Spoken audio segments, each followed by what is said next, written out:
Door వేస్తున్నప్పుడు మీ fingers ఆ door మధ్యలో నలిగిపోతే ఆ ఆలోచనే భయంకరంగా ఉంటుంది కదూ. అంతెందుకు, కాలి బొటన్ వేలు పొరపాటున మంచానికి తగిలితే లోపల ఏదో వాల్కెనో ఎరప్ట్ అయినంత నొప్పి కలుగుతుంది. అలాంటిది బండరాళ్ల మధ్యలో చేయి చితికిపోతే, ధారాళంగా రక్తం కారిపోతున్నా ఏమీ చేయలేని స్థితిలో ఉంటే, ప్రపంచంతో సంబంధాలు తెగిపోయి మనల్ని కాపాడేందుకు ఎవ్వరూ రారన్న హార్ష్ రియాలిటీ అర్థమైతే, ఇవన్నీ ఊహించుకుంటుంటేనే ఒళ్ళు జలధరించిపోతోంది కదూ. కానీ ఒక వ్యక్తి జీవితంలో ఇదంతా నిజంగానే జరిగింది. This is the breathtaking survival story of Aaron Ralston. అమెరికాలోని ఒక క్యాన్యాన్లో చిక్కుకుపోయిన ఆరోన్ దాదాపు 130 గంటల పాటు నరకం చూశాడు. బండరాయి మధ్యలో చితికిపోయిన చెయ్యిని బయటకు తీయలేక అల్లాడిపోయాడు. బతికి బయటపడ్డానికి ఉన్న అన్ని తలుపులు ఒక్కొక్కటిగా మూసుకుపోతున్న సమయంలో ఇక చావు తప్ప మరో మార్గం లేదన్న పరిస్థితుల్లో ఆరోన్ ఒక బోల్డ్ డెసిషన్ తీసుకున్నాడు. ఆ డెసిషన్ ఏంటి? అసలు ఆరోన్ అక్కడికి ఎందుకు వెళ్ళాడు? బండరాల మధ్యలో ఎలా చిక్కుకుపోయాడు? ఆరోన్ జీవితాన్ని మార్చేసిన ఆ సంఘటనకు సంబంధించిన పూర్తి వివరాలను ఈ వీడియోలో నేను మీకు చెబుతాను. ఈ సర్వైవల్ స్టోరీని మిస్ అవ్వకుండా చివరి వరకు చూడండి. అండ్ ఈ కంటెంట్ మీకు నచ్చితే ఈ వీడియోని వెంటనే లైక్ చేయండి, మన ఛానల్ని సబ్స్క్రైబ్ చేసుకోండి.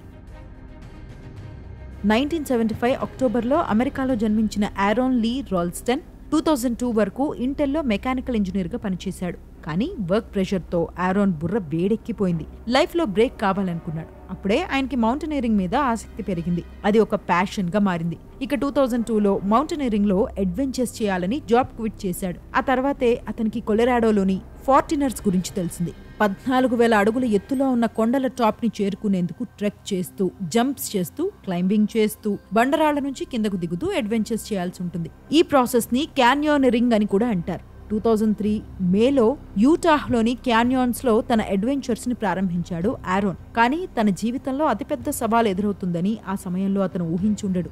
చాలా వరకు ఈ అడ్వెంచర్ సాఫీగానే సాగిపోయింది. అంతా ప్లాన్ ప్రకారమే జరుగుతున్న సమయంలో బిగ్గెస్ట్ షాక్. బ్లూ జాన్ క్యాన్యాన్ దగ్గర ఆరోన్ ట్రెక్ చేస్తున్నప్పుడు కథ ఒక్కసారిగా మారిపోయింది. ఆరోన్ హెడ్ ఫోన్స్ పెట్టుకుని తన ఫేవరెట్ బ్యాండ్ పాటలు వింటూ 3 అడుగుల వెడల్పున్న బండరాళ్ల మధ్యలో నుంచి 10 అడుగుల దిగువకు దిగడం ప్రారంభించాడు. ఒక బండరాయి మీద కాలు వేసి స్లిప్ అయ్యి జారి కింద పడ్డాడు. లేచి పైకి చూసేసరికి ఒక్కసారిగా గుండె ఆగిపోయింది. ఆ బండరాయి వేగంగా కిందకు దూసుకొచ్చింది. అది గమనించిన ఆరోన్ ఫ్రాక్షన్ ఆఫ్ సెకండ్స్ లో పక్కకు జరిగిపోయాడు. కానీ అతని చెయ్యి క్యాన్యాన్ రాళ్లు బండరాయి మధ్య చితికిపోయింది. And life started getting harder. బండరాళ్ల మధ్య ఆరోన్ చెయ్యి చితికిపోయింది. నొప్పితో ఆరోన్ గట్టిగా అరిచాడు. మన ఫింగర్స్ డోర్ మధ్యలో క్రష్ అయితే నొప్పి ఎలా ఉంటుంది? ఆరోన్కి జరిగింది దానికి 100 రెట్లు ఎక్కువ. అతని అరుపులతో ఆ ప్రాంతం దద్దరిల్లిపోయింది. కానీ సాయం చేసేందుకు చుట్టుపక్కల ఎవ్వరు లేరు. నొప్పి నుంచి కాస్త తేరుకున్న తర్వాత ఆరోన్కి మరో షాక్ తగిలింది. తాను చేసిన మైండ్లెస్ విషయం గుర్తొచ్చి తనని తాను తిట్టుకున్నాడు. ఈ అడ్వెంచర్కి వచ్చే సమయంలో ఆరోన్ ఒక హెడ్ ఫోన్, వాటర్ బాటిల్, కాస్త ఫుడ్, మౌంటైనరింగ్కి కావాల్సిన ఎక్విప్మెంట్స్, కెమెరా మాత్రమే తీసుకెళ్లాడు. అసలు విషయం ఏంటంటే తాను ఎక్కడికి వెళ్తున్నాడో ఎవ్వరికీ చెప్పలేదు. లిటరల్లీ ఎవ్వరికీ చెప్పలేదు. ఫోన్ కూడా తీసుకెళ్లలేదు. అంటే అతిపెద్ద క్యాన్యాన్లో బండరాయిల మధ్య చెయ్యి చితికిపోయిన పరిస్థితిలో ఆరోన్ అక్కడ ఎంతసేపు ఉంటాడో తెలీదు. రోజులు పట్టొచ్చు, వారాలు పట్టొచ్చు, సంవత్సరాలు కూడా పట్టొచ్చు, లేదా ఈలోపే చనిపోవచ్చు. ఆ ఆలోచనలు ఆరోన్ని భయపెట్టాయి. అసలేం జరిగింది అని ప్రాసెస్ చేసుకునేందుకు ఆరోన్కి టైం పట్టింది. ఆ తర్వాత అక్కడి నుంచి ఎలాగైనా బయటపడాలని అనుకున్నాడు. మౌంటైనరింగ్ పై పట్టుంది కాబట్టి రిస్క్ మేనేజ్మెంట్ పై ఆరోన్కి కాస్త ఐడియా ఉంది. వెంటనే stop, think, observe, plan phase లోకి వెళ్ళాడు. తనకున్న ఆప్షన్స్ పై ఫోకస్ చేశాడు. మోస్ట్ డ్రాస్టిక్ స్టెప్ అయిన సూసైడ్ ఆప్షన్ ఆరోన్కి ఫ్లాష్ అయింది. నాట్ టుడే అని అనుకుని ఆ ఆలోచనను పక్కన పెట్టాడు. ఆ వెంటనే ఆల్టర్నేటివ్ తట్టింది. బతకాలంటే చెయ్యిని వదిలించుకోవాల్సిందే.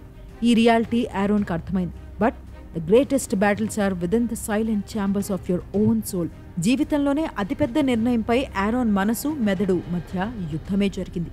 చెయ్యి కోసుకో, బతికి బయటపడు అని మెదడు చెబితే, నో, వద్దు, బతకాలంటే చెయ్యి చాలా అవసరం అని మనసు చెప్పింది. ఓవైపు ఇలా లోపల యుద్ధం జరుగుతుంటే మరోవైపు చితికిపోయిన చెయ్యి నుంచి రక్తం ధారాళంగా కారిపోయింది. స్పృహ కోల్పోకుండా ఉండటంపై ఫోకస్ చేస్తూనే బండరాయి నుంచి చెయ్యిని వదిలించుకునేందుకు ప్రయత్నించాడు. కానీ ఆ 360 కేజీల రాయి ఇంచు కూడా కదల్లేదు. తీవ్ర నిరాశ మధ్య ఆ రోజు గడిచింది. మరుసటి రోజు తన వద్ద ఉన్న ట్రెక్కింగ్ ఎక్విప్మెంట్ ని తీసుకుని ఒక చెయ్యితో బండరాయిని కదిపేందుకు ప్రయత్నించాడు. యాజ్ యూజువల్ గా నో రిజల్ట్. తన క్లైంబింగ్ క్లిప్స్, రోప్స్తో పుల్లీ సిస్టమ్ని తయారు చేసి బండరాయిని లేపుదామని చూశాడు. ఫలితం దక్కలేదు. మధ్య మధ్యలో తన కెమెరాను బయటకు తీసి లాస్ట్ విల్ అండ్ టెస్టిమెంట్ అంటూ కుటుంబ సభ్యులకు మెసేజ్లు రికార్డ్ చేసేసేవాడు. తను ప్రాణాలతో లేకపోతే తన చివరి మెసేజ్లు తల్లిదండ్రులకు ఒక జ్ఞాపకంగా ఉంటుందని అనుకున్నాడు. వీడియోలో ముందుకెళ్లే ముందు చిన్న విషయం, ఇప్పటివరకు చూసిన కంటెంట్ మీకు నచ్చితే ఈ వీడియోని వెంటనే లైక్ చేయండి. అండ్ ఎడారిలో తప్పిపోయి 9 రోజుల పాటు నరకం చూసి మృత్యువును జయించిన మౌరో ప్రాస్పెరీ జీవితంపై ఇప్పటికే ఒక వీడియో చేశాను, లింక్ డిస్క్రిప్షన్లో ఇస్తాను. ఈ వీడియో చూసిన తర్వాత దాన్ని కూడా చూసేయండి. Back to topic. బండరాళ్ల మధ్య స్లో డెత్ కన్నా ఏదో ఒకటి చేసి బయటపడాలని ఆరోన్ భావించాడు. తన బ్యాగ్లో ఉన్న చిన్న కత్తితో చెయ్యిని పొడుచుకున్నాడు. ఫలితం దక్కలేదు. ఈసారి బలంగా లోపలికి గుచ్చాడు. కత్తి చెయ్యిలోకి దిగిపోయింది. మరింత రక్తం బయటకొచ్చింది. అలా చెయ్యిని కోసుకుని బయటపడదాం అనుకుంటున్న ఆరోన్కి మరో షాక్. ఆ కత్తి బోన్ వరకు మాత్రమే వెళ్ళగలిగింది. బోన్ని కట్ చేయలేకపోతోంది. ఇదంతా ఆరోన్ని మెంటల్గా డిస్టర్బ్ చేసింది. ఇలాగే ఈ రాళ్ల మధ్య నేను చనిపోతాను, ఇక నాకు చావు తప్ప మరో ఆప్షన్ లేదు అనుకుని ఉండిపోయాడు. అలా ఆ రోజు గడిచింది. బతకడానికి అన్ని డోర్స్ మూసుకుపోతున్నట్టు అనిపించింది. 3వ రోజు గడిచింది. 4వ రోజు కూడా ముగిసింది. ఆరోన్ తనతో పాటు తెచ్చుకున్న ఫుడ్ అయిపోయింది. నీళ్లు కూడా అయిపోయాయి. సొంత యూరిన్ తాగడం మొదలుపెట్టాడు. ఆ బండరాళ్ల మధ్యలో స్లో డెత్ తప్పదని ఆరోన్ ఫిక్స్ అయ్యాడు. కానీ 5వ రోజు కథ మరో కీలక మలుపు తిరిగింది. Aaron is about to defeat his destiny. ప్రమాదం జరిగిన 5వ రోజు అంటే 120 గంటలు గడిచేసరికి ఆరోన్ జీవితంపై ఆల్మోస్ట్ గివప్ ఇచ్చేశాడు. ఇక్కడే చనిపోతానన్న విషయంపై పీస్ని వెతుక్కోవడం మొదలుపెట్టాడు. కానీ ఫుడ్, వాటర్ లేకపోవడం, బ్లడ్ లాస్ కారణంగా 3 డిగ్రీల ఉష్ణోగ్రతలో అర్ధరాత్రి వేళ ఆరోన్కి హెల్యూసినేషన్స్ మొదలయ్యాయి. ఓ చిన్న బాలుడితో ఆడుకుంటున్నట్టు ఆరోన్కి హెల్యూసినేషన్స్ వచ్చాయి. కానీ ఆ సమయంలో అతని కుడి చెయ్యి కనిపించలేదు. డాడీ, మనం ఆడుకుందామా అని ఆ పిల్లాడు ఆరోన్ కళ్లను చూస్తూ అడిగాడు. ఆ పిల్లాడి కళ్ళల్లోకి చూసిన ఆరోన్ సడన్ గా రియాలిటీలోకి వచ్చాడు. కుమారుడితో ఆడుకోవడం ఒక అద్భుతమైన అనుభూతి అని ఆరోన్కి అనిపించింది. ఏదో ఒక రోజు తాను కూడా ఆ ఫీలింగ్ ఎక్స్పీరియన్స్ అవ్వాలని కోరుకున్నాడు. ఏదో ఒక రోజు ఎక్స్పీరియన్స్ కావాలంటే ముందు ఆ భయానక నిశ్శబ్దం నుంచి బయటపడాలని మైండ్లో బలంగా ఫిక్స్ అయ్యాడు. తనతో తాను మాట్లాడుకుంటూ కాన్ఫిడెన్స్ ని పెంచుకుంటూ ఆ రోజు రాత్రిని గడిపాడు. మరుసటి రోజు ఉదయం ఆరోన్లోని కోపం, అసహనం, ఆశ, ధైర్యం కట్టలు తెంచుకున్నాయి. ఎముక విరగ్గొట్టుకోవాలని నిర్ణయించుకున్నాడు. బండరాయికి ఆపోజిట్ గా తన చేయిని బలంగా కదిపి తన బోన్ని విరగ్గొట్టుకున్నాడు. నిశ్శబ్ద వాతావరణంలో ఠప్ అన్న భయానక శబ్దం. సాధారణంగా ఎముక విరిగితే ఎవరైనా విలవెల్లాడిపోతారు. కానీ ఆరోన్ మాత్రం చాలా సంతోషించాడు. ఎగిరి గంతులేయాలనుకున్నాడు. ఎందుకంటే ఆరోన్ బ్రెయిన్ లో ఆ బోన్ ఎప్పుడో విరిగిపోయింది. విడుదల, నాకు విడుదల అని అనుకున్నాడు. ఈసారి మళ్లీ తన కత్తిని చేతితో పట్టుకున్నాడు. తన ఫ్లెష్లో నుంచి ఎముక మధ్యలో కత్తి పెట్టి చెయ్యిని కోసుకోవడం ప్రారంభించాడు. చివరికి శరీరం నుంచి చెయ్యి వేరైపోయింది. మరి ఆ సమయంలో నొప్పి కలగలేదా అంటే భరించలేనంత నొప్పి వచ్చింది. కానీ అక్కడే ఉండి జీవితం కోల్పోవడం కన్నా గంటసేపు నొప్పిని భరించడం బెస్ట్ అని భావించాడు ఆరోన్. ఎమోషనల్గా కాకుండా లాజికల్గా ఆలోచించి తన జీవితంలోనే అతిపెద్ద నిర్ణయం తీసుకున్నాడు. అండ్ అక్కడి నుంచి బయటపడితే జీవితం మొత్తం ఒక్క చేత్తోనే బతకాలన్న రియాలిటీని యాక్సెప్ట్ చేశాడు. అలా ఆ నరకం నుంచి ఆరోన్ రాల్స్టన్ బయటపడ్డాడు. కానీ ఆరోన్ కష్టాలు ఇంకా పూర్తవ్వలేదు. బండరాళ్లను ఛేదించి బయటపడిన ఆరోన్ హెల్ప్ కోసం అన్ని వైపులా చూశాడు. ఎవ్వరూ లేరు. తానెక్కడున్నాడో గుర్తుకు తెచ్చుకున్నాడు. సాయం కోసం మరో 10 గంటలు నడవాలని అర్థమైంది. తిని చాలా రోజులైంది. అతని శరీరంలో ఓపిక లేదు. 10 గంటలు నడిస్తే చావు తప్పదనుకున్నాడు. కానీ గివప్ ఇవ్వలేదు. ప్రయత్నిస్తే ఏమవుతుంది అని అనుకుని ముందుకు కదిలాడు. తన శరీరంలో అట్టడుగున మిగిలిన శక్తిని కూడగట్టుకుని 65 అడుగుల క్లిఫ్ని ఎక్కి ఆ క్యాన్యన్ నుంచి బయటపడ్డాడు Aaron. And then he found life again. 5 మైళ్లు నడిచిన తర్వాత ఆరోన్కి కొందరు టూరిస్టులు కనిపించారు. వారి దగ్గరికి వెళ్ళాడు. అతని పరిస్థితి చూసి షాక్ అయిన టూరిస్టులు వెంటనే సాయం చేశారు. ఆ నరకంలో ఆరోన్ 18 కేజీల బరువు తగ్గాడు. 25% బ్లడ్ ని కోల్పోయాడు. అక్కడే చచ్చిపోతానని అనుకున్నాడు. కానీ ఎవరైతే కష్టాలను ఎదురీదుతారో, ఎవరైతే గివప్ ఇవ్వకుండా చివరి నిమిషం వరకు పోరాడతారో అలాంటి వారికి ఏదో ఒక విధంగా సాయం అందుతుంది. దీన్ని కొందరు మిరాకిల్ అంటారు, ఇంకొందరు లక్ అంటారు. ఆరోన్ క్యాన్యన్లో చిక్కుకున్నప్పుడు ఎంతకీ తిరిగి రాకపోవడంతో అతని కుటుంబ సభ్యులు చాలా బాధపడ్డారు. వెంటనే అధికారులకు ఫిర్యాదు చేశారు. ఆరోన్ ని వెతికేందుకు అధికారులు రంగంలోకి దిగారు. హైకింగ్, మౌంటనీరింగ్ లో అతనికి ఆసక్తి ఉందని తెలిసి విశాలమైన క్యాన్యన్లో హెలికాప్టర్ ద్వారా వెతకడం మొదలుపెట్టారు.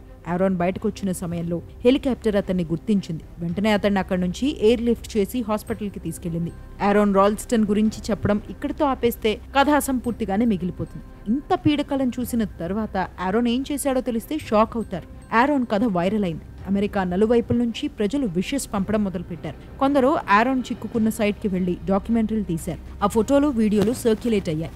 ఇక హాస్పిటల్లో ఆరోన్కి చికిత్స చేసి ప్రోస్థెటిక్ హ్యాండ్ని ఫిక్స్ చేశారు. హాస్పిటల్ నుంచి డిశ్చార్జ్ అయిన తర్వాత ఆరోన్ తన కుటుంబానికి సారీ చెప్పాడు. ఎవరికీ చెప్పకుండా వెళ్లి తప్పు చేశానని ఒప్పుకున్నాడు. ఈసారి చెప్పి వెళతానని మాటిచ్చాడు. ఎస్, తనకెదురైన కష్టాలు ఏవి ఆరోన్ కాన్ఫిడెన్స్ ని, ప్యాషన్ ని దెబ్బతీయలేకపోయాయి. ఆరోన్ మౌంటనీరింగ్ కి మళ్లీ వెళ్ళాడు. ఒక్కసారే కాదు, ఆరోన్ మళ్లీ వెళ్తూనే ఉన్నాడు. ఒక్క చేత్తోనే తాను సగంలో ఆపేసిన ఫార్టినర్స్ని అధిరోహించి చెయ్యి లేకపోతే ఏంటి, ఆత్మస్థైర్యం ఉండగా నన్నెవ్వరూ ఆపలేరని నిరూపించాడు. అంతేకాదు, సాధారణంగా ఏదైనా చెడు జరిగితే అటువైపు చూడ్డానికి భయపడుతూ ఉంటాం. కానీ ఇన్సిడెంట్ నుంచి కోలుకున్న తర్వాత ఆరోన్ చేసిన మొదటి పని తాను చెయ్యి కోల్పోయిన సైట్కి వెళ్లడం. ఆ బండరాయిని ముట్టుకుని నాటి సంఘటనను గుర్తుకు తెచ్చుకుని జీవితంలో చాలా గ్రాటిట్యూడ్ ఫీల్ అయ్యాడు. బై ద వే, ఆరోన్ రాల్స్టన్ కి జరిగిన సంఘటన ఆధారంగా ఇంగ్లీష్లో 127 అవర్స్ అనే సినిమా తీశారు. ఆరోన్ జర్నీ గురించి మీకు ఇంకా తెలుసుకోవాలని ఉంటే ఖచ్చితంగా ఆ సినిమా చూడండి. ఇది ఫ్రెండ్స్ ఇవాల్టి వీడియో. ఈ సర్వైవల్ స్టోరీ మీకు నచ్చితే ఈ వీడియోని వెంటనే లైక్ చేయండి, మన ఛానల్ని సబ్స్క్రైబ్ చేసుకోండి. More thrilling stories coming up. Stay tuned.